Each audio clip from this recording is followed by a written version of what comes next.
حکم فرمایا کہ اسکن انت و زوجک الجنہ، آپ اور آپ کی زوجہ جنت میں رہو، وکلا منہا، اور جنت میں سے جو جی چاہے کھاؤ پیو،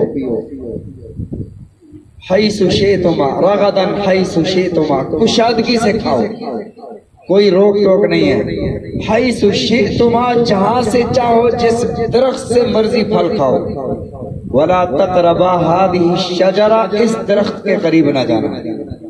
اب اس درخت کی تعین، اس درخت کا تعین نہیں ہے کہ کون سا درخت تھا، نہ حدیث مبارکہ میں کہیں ہے نہ قرآن مجید میں کہیں ہے، صاف اور صراحت کے ساتھ لکھا ہوا ہے کہ وہ درخت کون سا تھا۔ مفسرین کرام رحمہم اللہ نے اپنے اندازے اور رائے سے کہ انسان بھی کس چیز کو پسند کرتا ہے، تو کسی نے کہا وہ بادام کا درخت تھا، کسی نے لکھا کہ وہ انگور کا درخت تھا، کسی نے کہا وہ گندم کا درخت تھا۔ اب سوال یہ زیادہ مشہور گندم کا درخت ہے کہ گندم کا درخت تھا۔ گندم کا تو پودا ہوتا ہے، گندم کا تو درخت نہیں ہوتا، تو یہ درخت گندم کا درخت زیادہ کیوں مشہور ہو گیا؟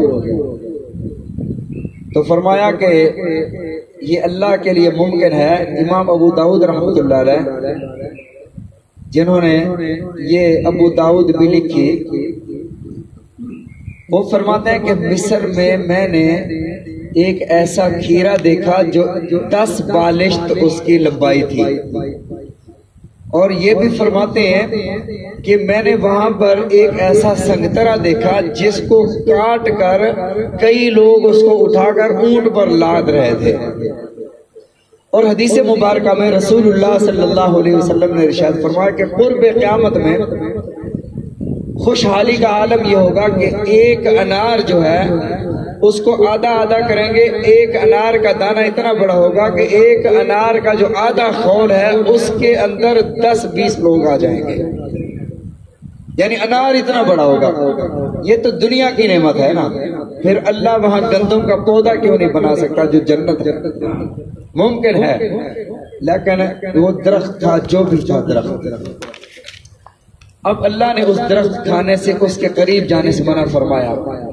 اللہ نے فرمایا قریب نہیں جانا، ولا اکلا نہیں فرمایا کہ کھانا نہیں ہے، ولا تاکلا نہیں فرمایا کہ تم نے کھانا نہیں ہے، یہ فرمایا تم اس کے قریب نہیں جانا۔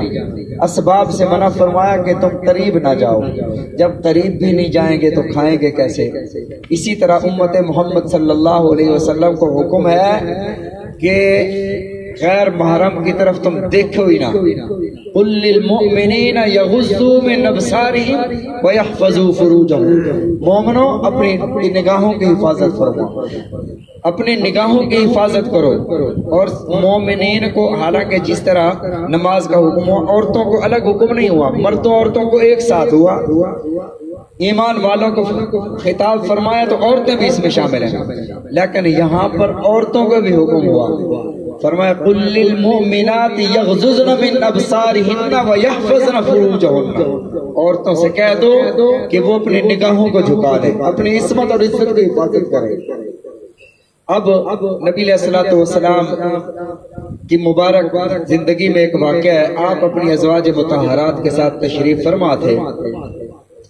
حضرت عبداللہ ابن ام مکتوم نابینا صحابی لاٹھی ٹیکتے ہوئے تشریف لا رہے تھے۔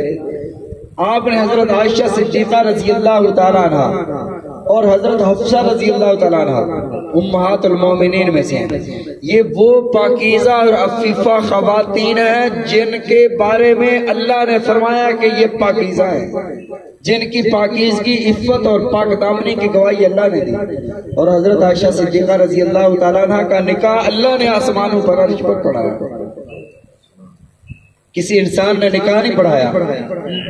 نبی علیہ الصلوۃ والسلام نے ارشاد فرمایا عائشہ، حفصہ، عبداللہ ابن ام مکتوم آ رہا ہے، آپ پردہ کر لو۔ عرض کیا یا رسول اللہ ہوا اعمیٰ، وہ تو نابینا ہے، وہ تو ہمیں نہیں دیکھ رہے۔ آپ نے فرمایا وہ نابینا ہے، تم تو نابینی نہیں ہو، اٹھو پردہ کرو۔ معلوم ہوا جس طرح مردوں پر فرض ہے کہ وہ عورت کی طرف نگاہ نہ اٹھائیں، اسی طرح عورتوں کو بھی حکم ہے کہ اپنی نگاہوں کو جھکائیں۔ فرمایا کہ دیکھنا نہیں ہے، جب دیکھیں گے نہیں تو بدکاری کیسے ہوگی؟ پھر آگے کی خرابی نہیں ہوگی جب بنیادی طور پر اس سے دیکھنے پر بھی پابندی لگا دی. تو اللہ نے وہاں پر قریب جانے پر پابندی لگائی. فرمایا لا تقربا هذه الشجرہ، اس درخت کے قریب نہ جانا. اگر گئے فتکونا من الظالمین، تم ظالموں میں سے، نا انصافی کرنے والوں میں سے ہو جاؤ گے. اب یہ گئے کیسے؟ درخت اللہ نے منع فرمایا، ایک وقت کا نبی ہے، اللہ نے براہ راست منع فرمایا، فرشتوں کے ذریعے نہیں فرمایا، جانا نہیں ہے درخت کے پاس. وہ درخت کیسے کھا لیا؟ حضرت آدم علیہ السلام سے پوچھا گیا کہ آدم آپ نے اللہ کی نافرمانی کیسے کر لی؟ فرمایا کہ حوا نے مجھے مزین کر کے بتایا کہ یہ کر لینا چاہیے. حضرت حوا کے دل میں شیطان نے وسوسہ ڈالا. وہ وسوسہ کیا تھا؟ شیطان نے کہا کہ یہ جو درخت ہے نا، اس درخت کا جو پھل کھا لیتا ہے وہ فرشتہ بن جاتا ہے ہمیشہ ہمیشہ، اور جو فرشتہ بن جاتا ہے وہ ہمیشہ ہمیشہ کے لیے جنت میں رہتا ہے. اللہ اصل میں تمہیں جنت سے نکالنا چاہتے ہیں، اسی لیے درخت کھانے سے منع کیا. اگر تم ہمیشہ ہمیشہ اس جنت میں رہنا چاہتے ہو نا، اس درخت کا پھل کھا لو.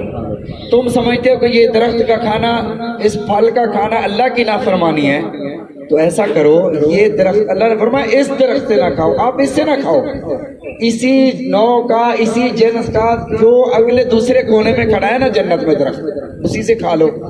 اللہ کی بات بھی پوری ہو جائے گی اور تم بھی ہمیشہ ہمیشہ کے لیے جنت میں رہنے والے بن جاؤ گے. یہ شیطان نے وسوسہ ڈالا.